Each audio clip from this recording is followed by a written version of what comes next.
사랑하는 영락교회 지체들에게 주 안에서 평화 인사를 전합니다.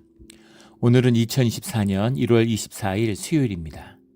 오늘의 묵상 본문은 사도행전 26장 1절로 32절까지의 말씀입니다. 오늘 본문 말씀 26장 1절부터의 말씀은 이렇게 시작합니다.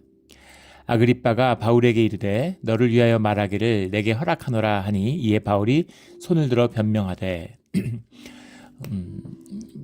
베스도에게 인사를 하러 온 아그리빠 유대왕이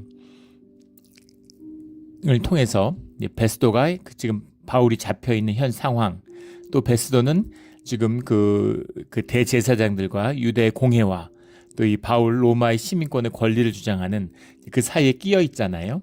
그 딜레마에서 이제 아그리빠에게 도움을 요청하는 것이죠. 아그리빠가 와서 이 재판정을 주재하는데 그 중심적인 인물은 이제 아그리빠가 되겠죠. 그래서 바울에게 무슨 문제가 있는지 한번 변명을 들어보겠다 이렇게 이야기를 듣는 것입니다. 2절에 아그리빠 왕이여 유대인이 고발하는 모든 일을 오늘 당신 앞에서 변명하게 된 것을 다행히 여기나이다. 다시 한번 사도행전 9장과 22장에 이어서 26장에 바울이 예수님을 영접하게 된 이야기가 나옵니다. 성경에서 분량이 많이 나오거나 또는 반복돼서 나오는 이야기들은 이제 중요한 얘기라는 뜻이죠. 아주 중요한 의미가 있는 겁니다. 예수님을 영접한 이 바울의 고백이 우리의 신앙의 핵심인 것을 다시 한번 강조하고 있는 것이죠. 핵심 중에 핵심입니다.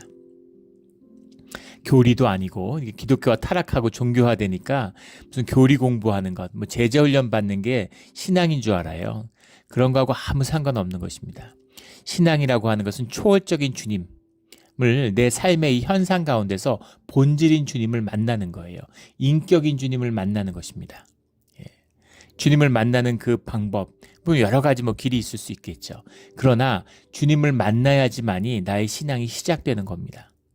이것이 신앙의 비밀이죠. 살아계신 주님이 살아계시고 말씀하시고 또 인격이시고 나와 교제하기를 원하시는 그런 주님이십니다. 그 주님을 만나야 하는 것이죠. 우리 그런 살아계신 주님과 함께함으로 살아있는 그런 믿음과 신앙이 주님에 의해서 우리가 주장되는 그런 신앙생활이 되기를 주의 이름으로 축원합니다.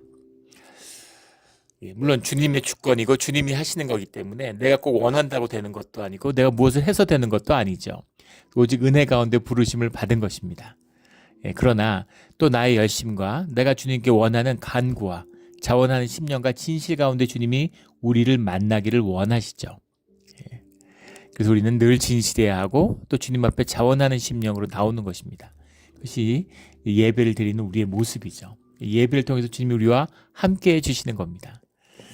그런 주님이 늘 우리와 함께 하시기를 주의 이름으로 축원합니다. 3절에 특히 당신이 유대인의 모든 풍속과 문제를 아심이니이다. 물론 헤롯 집안은 에돔 족속이긴 하지만 이제 유대에 동화된 지 오래됐으니까 헤롯 대왕에서부터 쳐도 벌써 4대손이잖아요. 그러니까 유대의 풍속들, 문제를 잘 알겠죠. 적어도 베스도보단 잘 알고 있는 거죠. 베스도는 유대의 총독으로 왔지만 유대 종교에 대해서 전혀 모르잖아요. 그 얘기를 들어도 뭐가 문제인지를 헤아릴 수 없는데 아그리빠에게 청한 거죠. 아그리빠는 이제 유대 풍속과 문제들이 뭔지를 알고 있으니까 그러니까 내가 당신에게 대해서 이야기를 할 수 있게 된 것을 아주 다행으로 여긴다. 그러니까 내 이야기를 잘 한번 들어달라 이 얘기죠. 4절부터 이제 당신의 고백을 시작하는 것입니다. 처음부터 내 민족과 더불어 예루살렘에서 젊었을 때 생활한 상황을 유대인들이 다 아는 바라. 다수에서 태어났죠. 아나톨리아 반도에 있는 그런 유대인, 디아스포라 유대인의 가정에서 태어났지만 유대인의 정체성을 가지고 있고 젊어서 예루살렘으로 유학을 왔다는 겁니다.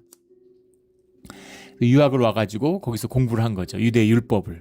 그러니까 랍비가 되기 위한 그런 율법 교사가 되기 위한 그런 공부를 배웠고 본인이 이제 힐렐의 제자다. 앞서서 힐렐의 제자고 힐레리안 학파에 속하고 가말리알의 제자다. 이제 그런 그 시대에 최고의 율법 공부를 한 사람이다. 히브리인 중에 히브리인이다. 우리 9장 22장에 보면 히브리인 중에 히브리인이다. 그러니까 히브리 말을 할 줄 알았다. 다 아람어를 쓰던 시대고 또 헬라어를 쓰던 시대입니다.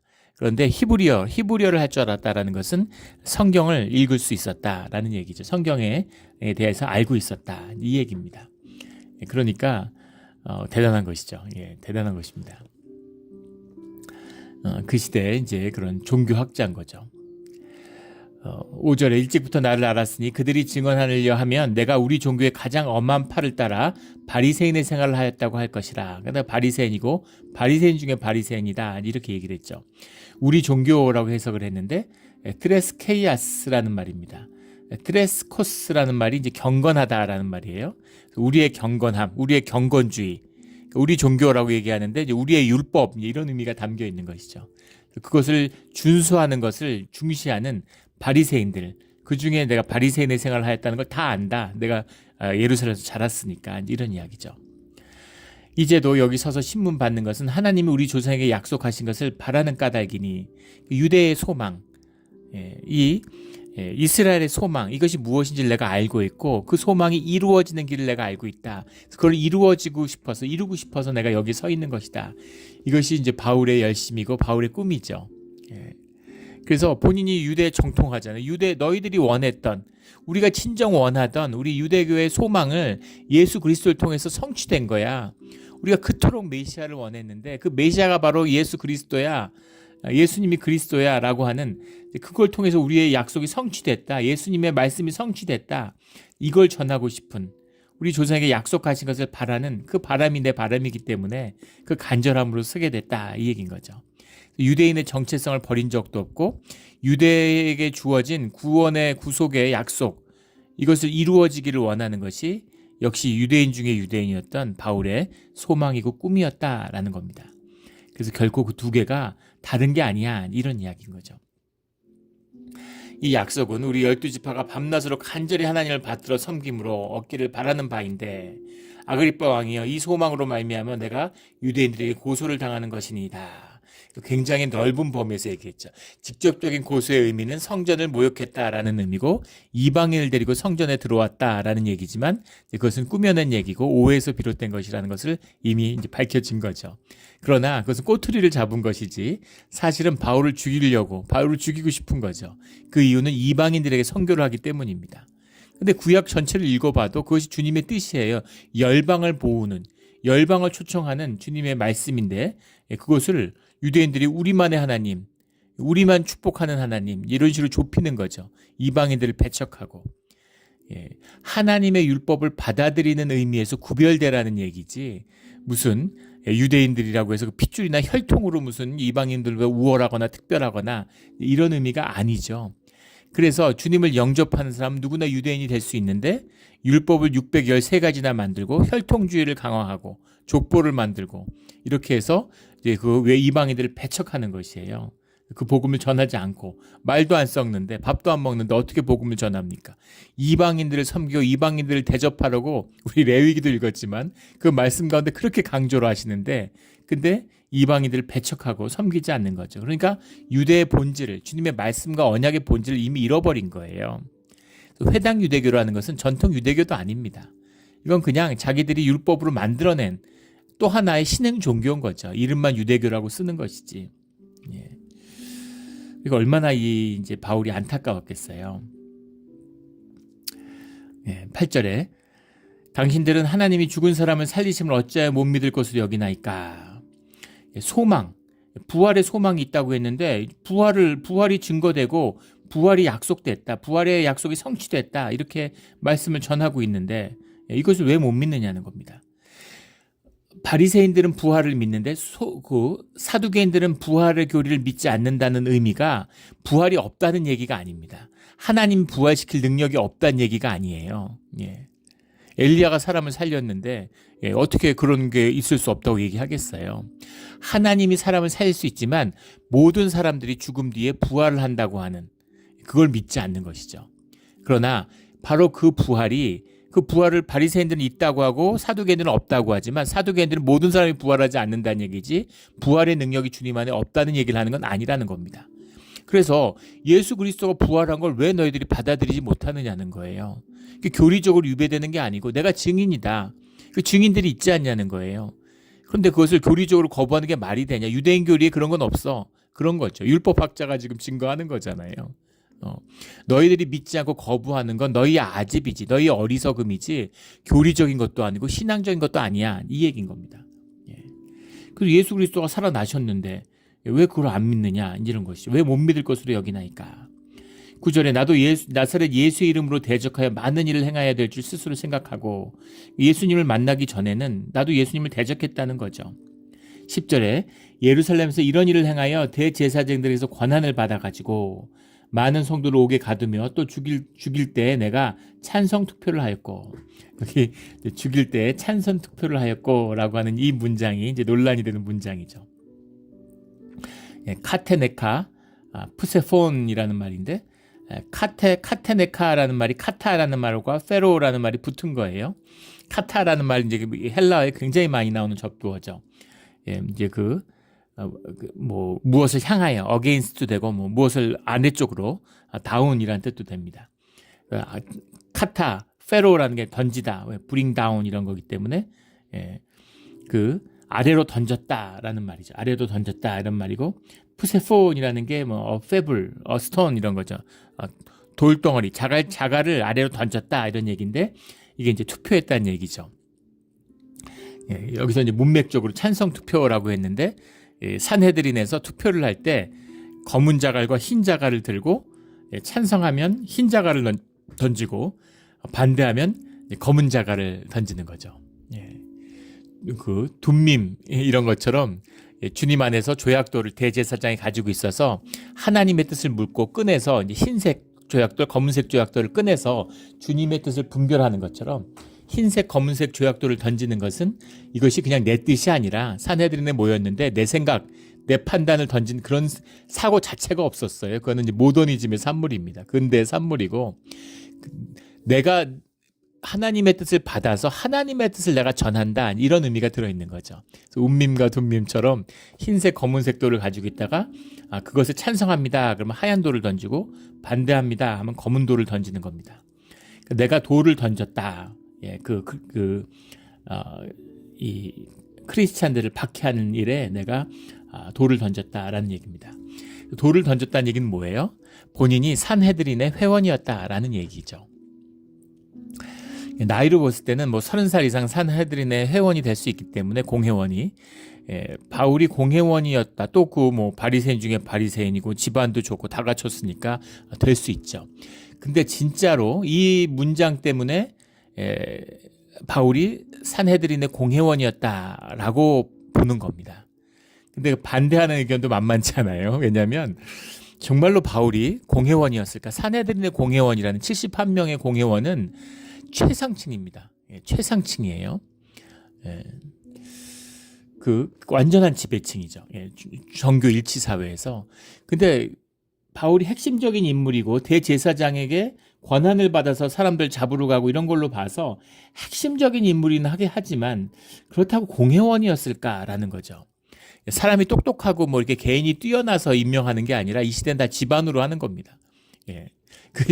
제사장 집안에서 제사장이 나오는 것처럼 그 시대 유력한 집안 출신인데 다소에서 온 바울이 과연 예루살렘에서 공회원이 될 수 있었을까? 라는 것에 대한 의문을 갖고 있는 거죠. 물론 또 공회원이 아니었다고 얘기할 수 있는 증거는 없는데, 또 다른 주장은 뭐냐면 만약에 공회원이었다고 하면 제일 먼저 나왔을 것이라는 거죠. 무슨 내가 가멜리알의 제자다, 내가 바리새인 중에 바리새인이다 이런 얘기하기 전에 내가 산헤드린의 회원이다, 내가 공회원이다 이러면 끝나는 건데, 근데 앞에 9장이나 22장에 보면 내가 공회원이다 이렇게 얘기하지는 않거든요. 그래서 만약에 공회원이었다면 그거보다 자랑스러운 게, 그거보다 더 내세울 게 없는데, 미국에서 내가 상원의원이었는데 이 얘기나 마찬가지입니다. 내가 국회 상원의원이었다 이러면 너가 신분이 뭐냐, 네가 미국 사람이냐, 내가 미국 사람이냐고, 내가 국회 상원의원이었어, 캘리포니아주 상원의원이야 이러면 끝나는 거죠. 친분을 더 얘기할 게 뭐가 있겠습니까? 그 사람의 어떤 자격에 대해서. 그런 거죠. 그런데 다른 데서 산헤드린 회원이라고 자기를 주장하거나 다른 서신서에도 그렇게 얘기를 하지 않는데, 과연 산헤드린 회원이었겠느냐라는 것을 이제 회의적으로 보는 것이죠. 그러면은 거짓말했을까 바울이 거짓말하겠습니까? 그런 건 아니겠죠. 근데 내가 찬성 투표를 하였고라는 말이 꼭 이 본문 그대로 내가 돌을 던졌다라고 하는데 돌을 던졌다라는 것이 진짜로 투표장에 들어가서 돌을 던진 게 아니라 내가 그 일에 찬동했다라는 은유적인 표현이 아니었을까 또 이렇게 보는 것이죠. 예, 근데 문맥대로만 본다면 공회원이 맞습니다. 예, 공회원이 아니면 산헤드린에서 어떻게 돌을 던져요? 그 돌을 던졌다는 건 산헤드린의 회원이었다. 이렇게 본다면 정말 그 예루살렘의 그런 그 종교사회 정점에 있는 인물이었다. 이렇게 볼 수 있는 것이죠. 대제사장의 위임장을 받아가지고 직접 종교 재판을 하러 사람들 잡으러 다니고 이런 일들을 했던 것이겠죠. 11절에 또 모든 회당에서 여러 번 형벌하여 강제로 모독하는 말을 하게 하고, 예, 이건 아주 심한 것이죠. 예, 크리스찬들을 데려다가 예수 그리스도를 모욕하게 했다는 겁니다. 그것을 부인하는 얘기를 그러니까 형벌을 가하면서 나사렛 예수를 부인한다는 얘기를 해줘야 이제 풀어주는 거죠. 예, 그런 것들 많죠. 그 안티오쿠스가 유대인들을 박해할 때 시리아에 그때 이제 돼지고기를 먹게 하는 겁니다. 성전에 돼지피를 뿌리고 미친 사람이죠. 왜 그렇게까지 하겠어요? 돼지고기를 못 먹는다는 얘기를 듣고 돼지고기를 먹으라고 강요해서 돼지고기를 먹으면 돌려보내주고 돼지고기를 안 먹으면 죽이는 것이죠. 뭐 일본에서 있었던 그 에도 시대 초기에 그 전국 시대에 가톨릭이 대대적으로 포교됐는데 거기에 대한 박해를 하는 겁니다. 그래서 이제 예수님의 그 성화를 갖다 놓고 그걸 밟고 가게 하는, 그걸 밟고 집에 가도 되는 겁니다. 근데 그걸 못 밟는다. 그럼 죽이는 것이죠. 예, 그때 20만 명 이상이 순교했는데, 예, 그 얼굴이 뭐라고 그걸 안 밟고 목숨을 버렸을까? 예, 근데 그 종교의 양심에서는, 신앙의 양심에서는 밟을 수 없는 것이죠. 우리가 잘 알고 있는 엔도 슈샤크의 사일런스라는 책이 있잖아요. 그 책에 보면 그 선교사로 갔던 신부가 마지막에 주님의 음성을 듣죠. 예, 내 얼굴을 밟아라 라고 하는. 예, 나는 밟히기 위해서 왔다. 예, 내 얼굴을 밟아라. 그 얼굴을 밟고 자기가 얼굴을 안 밟으면 자기 교회에 있는 교인들 계속 고문하고 박해하니까 머리에 구멍을 뚫어서 거꾸로 매달아서 피가 머리로 쏠려서 나오게 하는 엄청난 고통이라고 그러죠. 그 고통받는 사람들의 고통 때문에 괴로워하고 있는데, 예, 이게 십자가다라는 거죠. 모욕과 조롱과 이것을 무릅쓰고 내 얼굴을 밟고, 예, 너의 교회 지체들을 살려라. 내 자녀를 살려라. 이런 거죠. 예, 그래서 완전히 기독교인을 박멸했다고 했는데 여전히 많은 크리스찬들이 살아남은 것이죠. 예수의 초상화를 밟고 살아남은 겁니다. 이것이 또 십자가의 길이 되는 것이죠.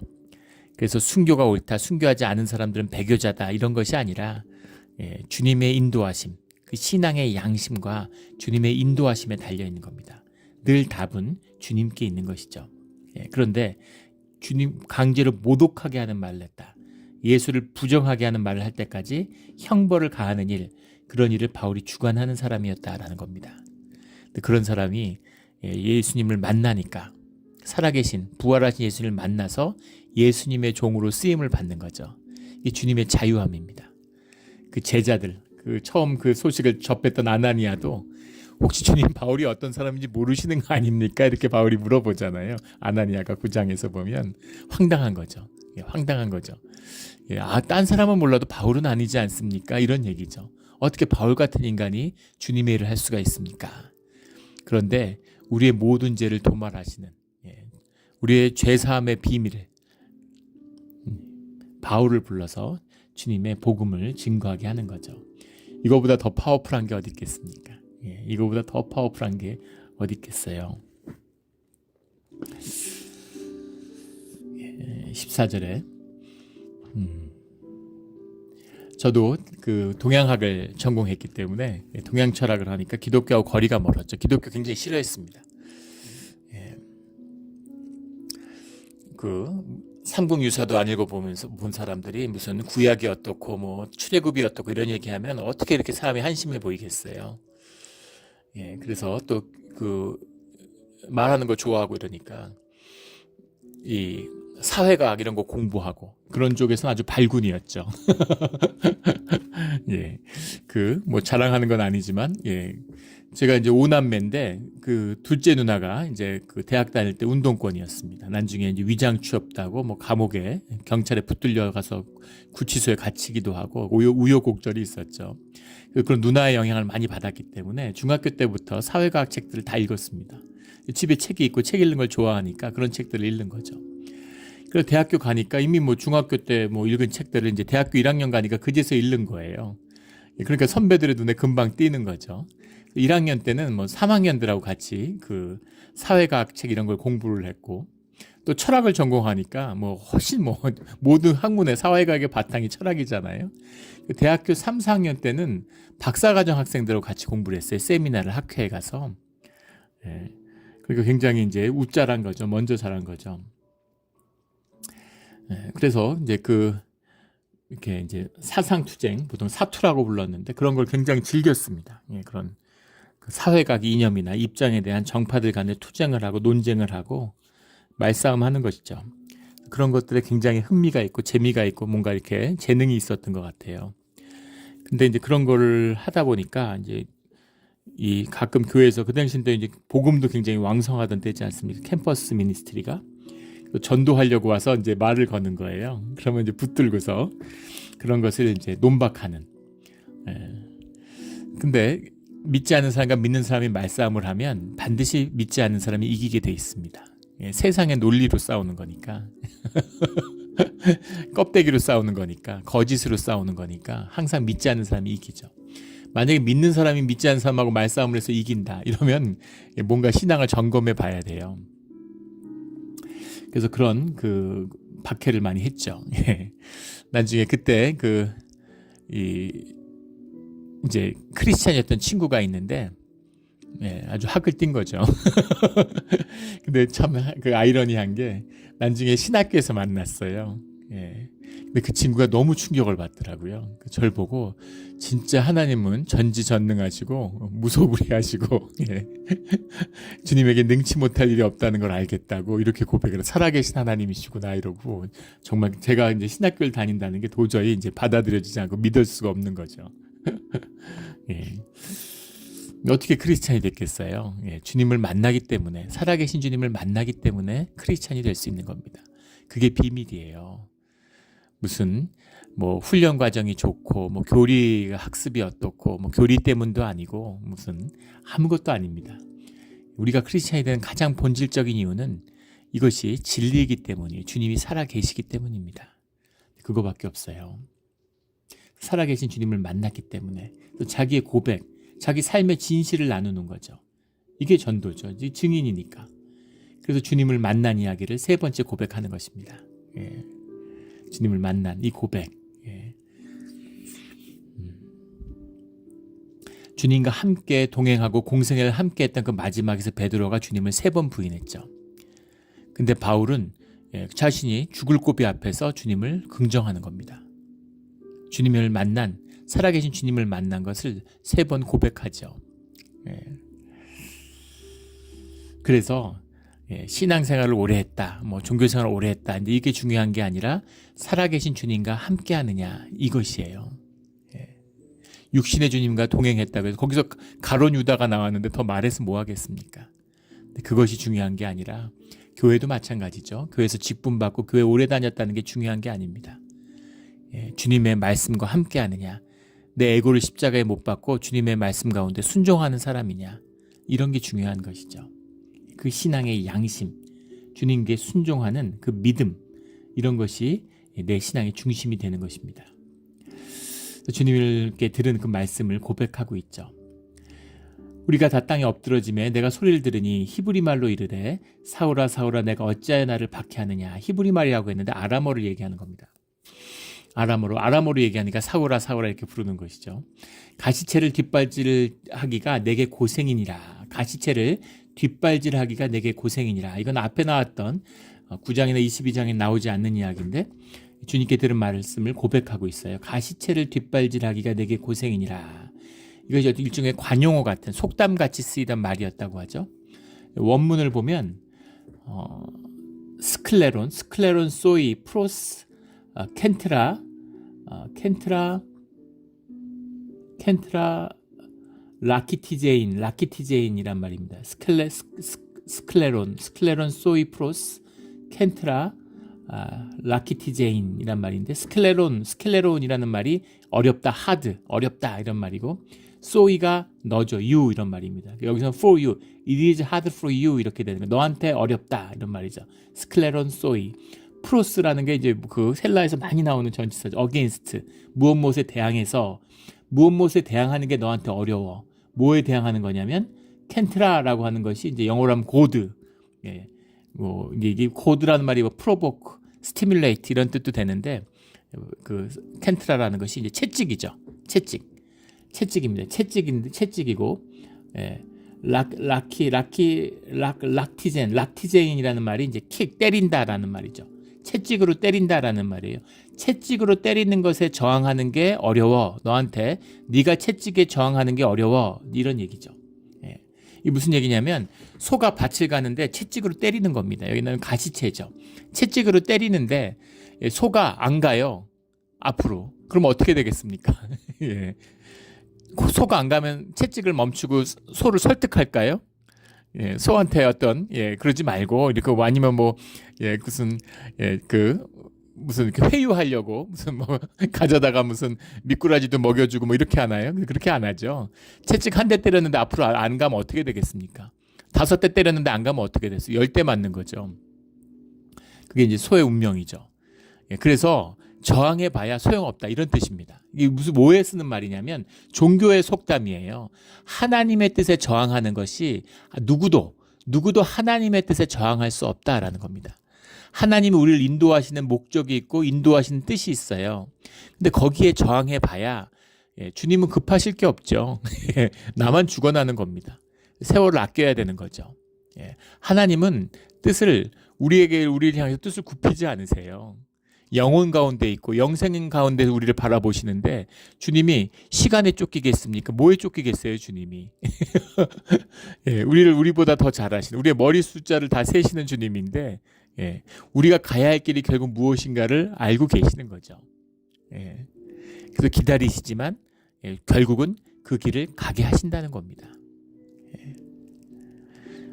그게 이제 주님의 인도하심이죠. 그래서 주님의 뜻과 맞서고 주님의 뜻에 저항하는 게 아무 의미가 없어 이런 말이죠.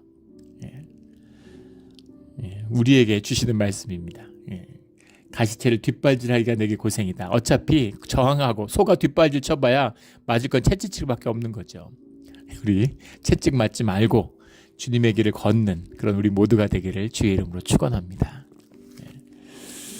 그런 분들 교회에서도 보고 많이 봐요. 그 인도하심에 에고가 정리가 안 되니까 또 세상 욕심, 탐욕이 안 되니까 돈을 섬기는 마음, 돈 안 좋아하는 사람 누가 있겠습니까? 그거를 이제 버리지 못하니까 주님의 인도하시는 길을 그렇다고 주님을 떠나지도 못하고 주님이 이렇게 묶여 있는데 그 길을 안 가니까 삶이 고난하고 힘들죠. 형통의 길이 열리질 않아요. 죽을 고생하는 겁니다. 고생하는데도 그 한 발자국을 그 한 단계를 뛰어넘질 못해요. 그거를 그렇게 채찍으로 맞아도 요단강을 못 건너는 것입니다. 홍해 바다를 건넜는데 왜 요단강을 못 건너요? 요단강을 건너야죠. 보면 참 안타까운 것입니다.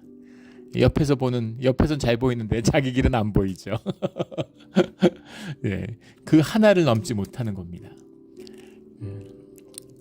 우리 그것을 넘는 홍해를 건넜듯이 요단강을 건너는 그런 우리 모두가 되기를 주의 이름으로 축원합니다. 15절에 내가 대답하되 주님 누구시나이까? 주께서 이르시되 나는 내가 박해하는 예수라. 일어나 너의 발로 서라.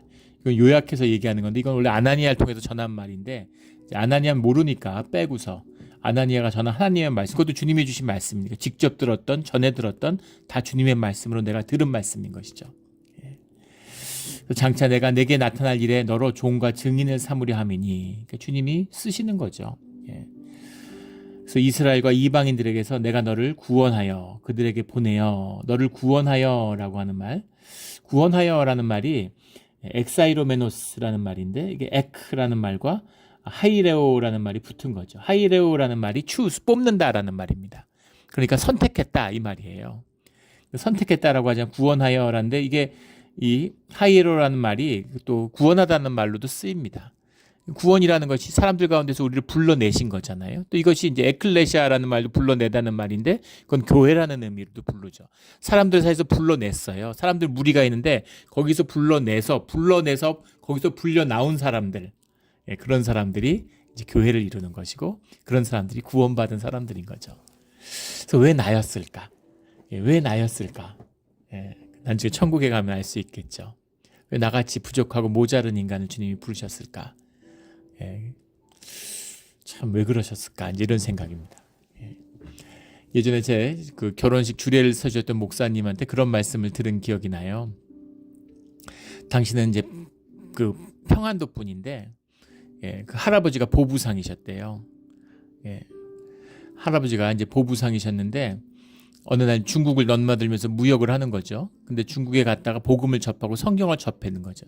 모든 사람이 평등하다라는 말 듣고 그거에 너무 큰 은혜를 받은 거죠. 머리 자르고 주님을 영접했는데 집성촌에 살았는데 할아버지가 오시더니만 이제 종손인 거죠. 온 집안 사람들 다 모아놓고 이제 우리 집안은 주님을 영접하고 우리 모두 다 이제 기독교로 살 거다. 이러고 성경책을 보여주면서 우리가 이걸로 살 거라고. 우리가 이제 다 크리스찬이다. 다 머리 잘라라. 그래서 거기서 상투 다 자르고 다 우리는 크리스찬이다라고 고백하고 그렇게 온 집안이 백수십 명이 모여서 한 번에 개종을 했답니다. 할아버지가 시키니까 다 뭔지도 모르고 기독교가 뭔지 성경 말씀이 아무것도 모르는데 다 주님을 믿겠다고 고백하고 머리 다 자른 것이죠. 상투를. 그렇게 개종을 했다고 그러더라고요.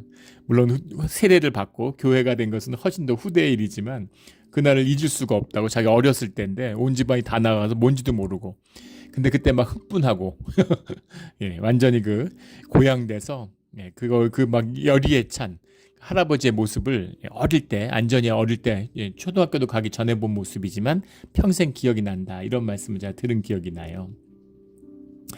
저희 집안도 그렇게 우리 할아버지를 부르셨으면 저희도 집성촌인데 할아버지가 시키면 다들 순종하고 다 교회 나갔을 텐데 왜 저 같은 또 저희 집에서도 오남매 막내입니다. 제일 막내고 힘도 없고 말에 영향력도 없는데 왜 날 불러내셨을까? 신기하고 세월이 지나가지고 지금은 다 교회 다니고 또 뭐 다 세례받고 그랬어요. 그런 일도 영원히 일어날 것 같지 않았는데 10년이 지나도 진짜 누구 하나 교회 한번 나가는 사람이 없었습니다. 그런데 결국은 다 주님이 불러내심을 받은 거죠. 다 구원의 길로 인도하심을 받았어요. 주님의 뜻, 주님이 인도하시는 길이죠. 내가 하는 것이 아니라 주님이 하시는 건데 그래도 주님의 부르심을 받았다는 건 은혜고 감사함이죠. 자격이 안 되는데. 그런데 또 감사하지만 또 왜 이렇게 제가 할 수 없는 일들을 물론 주님이 하시겠죠. 이런 일을 위해서 이 귀한 일들을 나 같은 모지례를 부르셨을까? 이런 건 늘 의문이 되는 거죠. 왜 나였을까? 주님의 전적인 은혜고 주권이지만 또 궁금하죠. 우리 뭐 천국에 가서 그 의미와 뜻을 밝히 알게 되는 날이 올 줄로 믿습니다. 또 얼마나 감사합니까? 감사하죠. 18절에 어둠에서 빛으로 눈을 뜨게 하여 사단의 권세에서 하나님께로 돌아오게 하고 죄사함과 나를 믿어 거룩하게 된 무리 가운데서 기업을 얻게 하리라 하더이다. 어둠에서 빛으로 오는 것이죠. 사단의 권세, 세상에 산다는 얘기는 자유롭게 산다는 의미가 아니죠. 사단의 공중의 권세 잡은 사단의 권세 아래 있는 거예요. 그래서 세상에서 열심히 살면 사단의 종노릇을 사단의 놀이개가 되는 겁니다. 세상에서 성공하고 세상에서 높임을 받는 건 사단이 사람을 세우는 거예요. 그래야 사단을 믿고 따르지 않겠어요. 그건 사단의 권세가 아니라 인간의 권세입니다. 세상을 다스리라는 권세를 위임받았는데 사단에 속여서 사단의 권세는 속이는 권세죠. 그래서 아무 권세도 있으면 안 될 사단을 섬기고 있는 거예요. 사단을 섬기는 줄도 모르고 사단을 섬기고 있는 거죠. 참 안타까운 일입니다. 거기서 부름을 받아서 하나님 아래, 하나님의 권세 아래로 오는 것이죠. 물론 사단의 권세도 크게 보면 하나님의 권세 아래에서 하나님이 용인해주고 있는 것이지만 하지만 주님의 품, 이 땅에 살면서 주님의 품 안에 있는 그런 삶이 시작되었다라는 겁니다. 거룩하게 된 무리, 그 교회 가운데서 기업을 얻게 하리라. 그런 사명과 소명을 받았다라는 일이죠. 그 다메섹과 예루살렘에 있는 사람과 20절에 온 땅과 이방인에게까지 회개하고 하나님께로 돌아와서 회개에 합당한 일을 하라. 진짜 하나님을 믿고 하나님의 백성이라면 열방에 복음을 전하고 사람들이 돌아와서 이방인들이 주님께 돌아오는 것을 기뻐해야죠. 근데 그걸 시기하고 질투하고 화낸다는 게 말이 됩니까? 이게 회당 유대인은 크게 잘못된 거예요. 말도 안 되는 것입니다. 너희들이 진짜 유대인이면, 진짜 여호와를 믿는 사람이라면, 그러면 이 복음을 받고 감격을 해야죠. 기뻐해야죠. 물론 예수님이 가짜다 이렇게 의심할 수 있겠죠. 그렇다면 예수님의 말씀을 만나야 되는 것이죠. 살아계신 예수님을 만나야 되는 겁니다. 근데 살아계신 예수님을 만나도 그를 죽이려고 하는, 이게 이제 종교의 본질이고 그 거짓의 실체라는 겁니다. 하나님의 도우심을 받아 내가 증언하는 것은 선지자들과 모세가 반드시 되리라고 말한 것밖에 없으니, 이 이사야서도 그렇고 모세도 얘기했던 그리스도의 꿈이잖아요. 메시아의 꿈인데, 그리스도가 고난을 받는다, 이사야서에 다 나온 얘기잖아요. 그런데 그런 메시아는 필요하지 않은 것이죠. 유대인들이 원하는 메시아가 누굽니까? 유대가 세계 제국이 되길 원하는 거예요. 세상과 분리되라고 하는데 세상 가운데 나가서 성공하고 싶은 겁니다. 우리도 마찬가지죠. 예수 믿고 따르면 세상에서 성공하고 복받아서 세상 것을 누리기를 원하는 마음이 있는 겁니다. 우리 육신을 입고 있고 세상에 사니까 왜 그런 마음이 없겠어요? 높아지고 싶은 거죠. 남들 짓밟고 싶은 겁니다. 유대인들이 맨날 박해받았는데, 선택받은 민족, 언약의 민족이라 그러고 맨날 박해받았는데 이제는 좀 박해하고 싶은 거죠. 바빌론이나 로마 같이 되고 싶은 거예요. 그런 메시아를 원했는데, 내가 10대 맞았는데 20대 때려주고 싶었는데 그리스도가 와서 다 용서하라 그러니까 얼마나 열받겠습니까? 원수를 용서하고 가진 걸 나눠주고 이방 형제를 포용하고 오른쪽 뺨을 맞으면 왼쪽 뺨을 내밀고 이런 얘기하니까 받아들일 수 없는 것이죠. 능력과 권세를 가지고 세계 제국을 이루고 세상에서 떵떵거리고 싶은 거죠. 알렉산더나 징기스칸 같은 사람이 오기를 원하고 있는 겁니다. 근데 그거 반짝하고 그거 무슨 의미가 있겠어요? 그때 세계 정복하면 무슨 의미가 있습니까? 다 썩어지는 것인데, 예수 그리스도의 이 복음, 이 복음을 영접하는 그 감격을 놓치고 있는 것이죠. 이게 눈먼 자들의 특징이잖아요. 어리석음의 특징입니다. 24절에 바울의 이야기를 듣고 있다가 베스도가 큰 충격을 받은 것이죠. 그래서 바울아 내가 미쳤도다. 지금 이야기하는 것은 아마 바울이 헬라어로 얘기를 했을 거예요. 물론 본문도 헬라어로 기록되어 있지만, 그러니까 베스도도 알아들었겠죠. 그리고 당연히 로마에서 교육받은 아그리파 그 2세도 헬라어에 능통하고 잘하니까 헬라어를 당연히 이제 알아들었겠죠. 베스도가 크게 소리내어 이르되 바울아 내가 미쳤도다. 내 많은 학문이 너를 미치게 한다.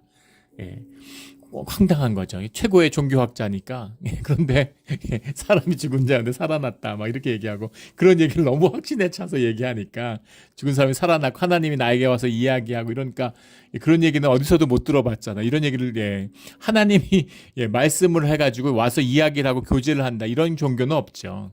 초월이잖아요. 신은 초월인데 하나님이 와서 바울아 바울아 이러고 네가 나를 왜 핍박하니 이렇게 얘기해. 미쳤구나 이렇게 생각하는 거죠. 네가 너무 공부를 많이 해갖고 내 학문이 널 미치게 한 것 같아 이렇게 얘기를 하는 겁니다. 근데 아그리파 왕은 이 유대교의 율법과 유대교의 가르침을 아는 사람이니까 사실은 예수님이 살아나서 바울을 만났다는 것 외에는 다른 것은 모세나 뭐 이사야의 가르침이나 그런 모세의 가르침을 아니까 그거를 이제 반박할 수가 없는 것이죠. 28절에 아그리빠가 바울에게 이르되 내가 적은 말로 나를 권하여 그리스도인이 되게 하려는다. 적은 말이라고 되어 있는데 올리고라는 말인데, 영어 번역에 in a short time 이렇게 번역을 해놨어요. 이 해석이 더 맞을 것 같아요. 짧은 시간에, 이 잠깐 시간에 네가 나를 전도하려고 하냐 이런 이야기죠. 내 죄를 지금 소명하라고 했더니만 지금 네가 나를 전도하려고 하는구나 이제 이런 얘기예요. 그러자 바울이 마지막 29절에 오늘 내 말을 듣는 모든 사람도 다 이렇게 결박된 것 외에는 나와 같이 되기를 하나님께 원하나이다. 기가 막힌 고백이죠. 기가 막힌 고백입니다. 지금 쇠사슬을 차고 재판반정에 서가지고 죽느냐 사느냐 위기에 처했는데 하나님을 만나고 구원받은 이 감격, 평생을 유대교의 신실한 랍비로서 그 가르침이 성취되기를 원했는데 그게 성취됐구나. 예수 그리스도와 함께하는 길이 그 소원이 성취되는 길이구나 하는 걸 알았기 때문에 그 구원을 감격을 맛본 이 바울이 이 쇠사슬을 찬 거 이거 말고는 정말 나처럼 됐으면 좋겠어. 내 감격을 너희도 한번 맛봤으면 좋겠어. 이게 크리스찬의 고백입니다. 이게 간증이죠. 나처럼 좀 돼봐. 이거보다 좋은 건 없어. 이런 겁니다. 우리 바울의 고백이 우리의 고백이 되기를, 나의 고백이 되기를 주의 이름으로 축원합니다. 32절에 베스도에게 아그리빠가 이르되 만일 가이사에게 상소하지 아니하였더라면 석방될 수 있을 뻔하였다이다. 이렇게 얘기하는 겁니다. 안타까운 것이죠. 다 이해하고 그 말을 들으니까 옳은 거예요. 그래서 만약에 로마법에 상소해서 로마로 가이사를 만나 로마로 이송될 게 아니었다면 내가 오늘 석방해줬을 텐데, 내가 무죄라고 했을 텐데 이 사람 아무 죄도 없습니다. 유대의 율법이나 종교에 비추어 볼 때도 아무 죄도 없고 이 처벌할 아무 근거가 없습니다. 이런 얘기입니다. 그래서 아그리빠의 관점에서 보면은 안타깝겠죠. 그러나 그렇지 않은 것이 이게 현상과 본질의 문제예요. 아유 죄도 없는데 왜 그것을 그냥 내가 풀어줄 수 있었는데 왜 로마인이라고 항소를 해갖고 로마까지 또 이송되겠네. 이건 눈에 보이는 이야기지. 만약에 바울을 로마로 이송되지 않았더라면 어떻게 됐을까요? 로마인들이 지금 이렇게 잡아놓고 있고 로마의 그 병영에 물론 이제 자유를 누리고는 있지만은 그 언더 컨트롤 안에 있지 않으면 어떻게 됐을까요? 암살돼서 죽었겠죠. 그래서 목숨을 보호받고 있는 거예요. 로마에 의해서. 그리고 더 중요한 것은 이제 로마에 가서 복음을 전해야 되잖아요. 그 로마의 복음을 전하기 위해서 로마의 보호를 받으면서 그 배를 타고 로마로 가게 되는 것이죠. 그 현상으로 보면은 갇혀 있고 지금 피고가 돼서 지금 기소가 돼서 그렇게 재판의 여정을 가고 있는 것 같지만 본질에서 역사에 보면 주님의 복음이 선포되고 하나님 나라가 증거되는 그 일 가운데 귀한 쓰임을 받고 있는 것이죠.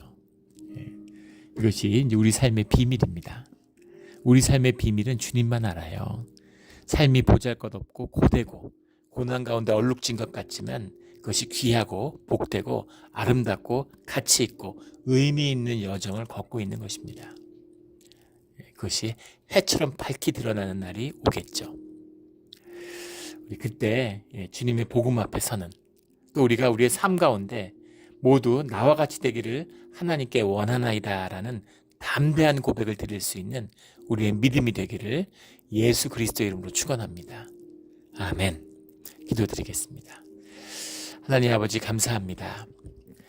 바울의 고난과 고통이 깊어질수록 또 주님의 복음이 점점 더 선명해지며 주님의 인도하심이 커지는 것을 또 보며 가슴이 뛰고 감격하는 그런 마음과 은혜의 큰 것으로 인해서 감사를 드립니다. 하지만 주님 또 우리 마음 가운데서는 우리가 바울의 길을 걸을 수 없다고 하는 그 두려움과 또 우리의 연약함을 바라보게 됩니다.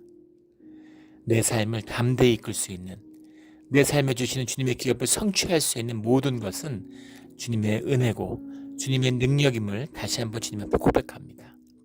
시험에 들지 않게 하시고 우리의 믿음을 주장하여 주시고 우리의 삶을 주님의 뜻대로 인도하여 주시옵소서. 감사하며 예수 그리스도의 이름으로 기도드렸습니다. 아멘.